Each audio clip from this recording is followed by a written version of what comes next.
দুনিয়া জুড়ে হইচই, আবারও আসছে সূর্যগ্রহণ। সূর্যগ্রহণ খুবই বিরল ঘটনা। অধীর আগ্রহে অপেক্ষা করছে সাধারণ মানুষ থেকে বিশ্বের তাবৎ জ্যোতির্বিজ্ঞানীরা। সবাই এই বিশেষ উপলক্ষের সাক্ষী থাকতে চান। সূর্যগ্রহণ কি?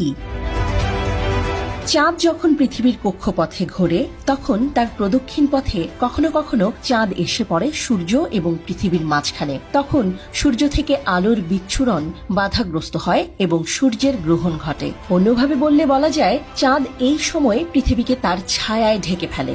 সূর্যগ্রহণ হয় 3 ধরনের: আংশিক, বলয়গ্রাস, পূর্ণগ্রাস। আর এই ধরনগুলো নির্ভর করে চাঁদ সূর্যকে কতটা ঢেকে ফেলেছে তার উপর। আগামী 8 এপ্রিল যে সূর্যগ্রহণ দেখা যাবে তা হবে পূর্ণগ্রাস সূর্যগ্রহণ। একটি পূর্ণগ্রাস সূর্যগ্রহণ কখন ঘটে?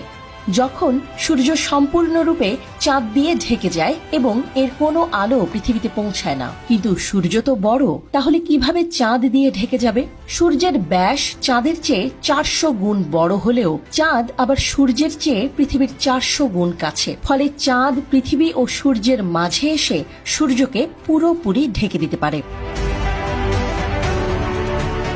বিজ্ঞানীদের মতে এবারের এই সূর্যগ্রহণ খুব বিশেষ হতে চলেছে। যুক্তরাষ্ট্রের মহাকাশ গবেষণা সংস্থা নাসার তথ্য মতে পূর্ণ সূর্যগ্রহণ 1 থেকে 4.5 মিনিট পর্যন্ত স্থায়ী হবে। যুক্তরাষ্ট্রের টেক্সাসে সবচেয়ে দীর্ঘ সময় অর্থাৎ 4 মিনিট 27 সেকেন্ড পর্যন্ত দেখা যাবে পূর্ণ সূর্যগ্রহণ।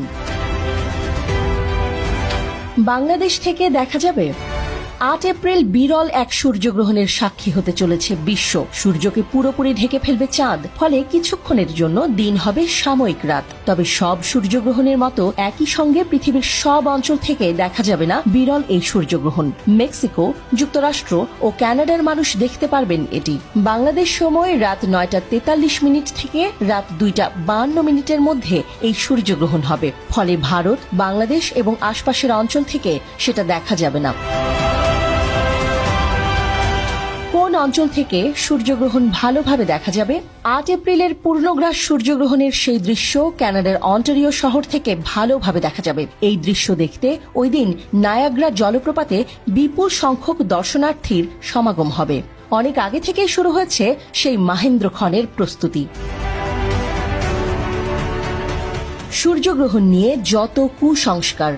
সূর্যগ্রহণকে ঘিরে আমাদের সমাজ ও দেশে নানা ধরনের কুসংস্কার প্রচলিত আছে। যুগ যুগ ধরে অন্ধভাবে মানা হচ্ছে এগুলো। যেমন বলা হয়ে থাকে, এ সময় কিছু কাটলে, বিশেষ করে মাছ কাটলে ঠোঁট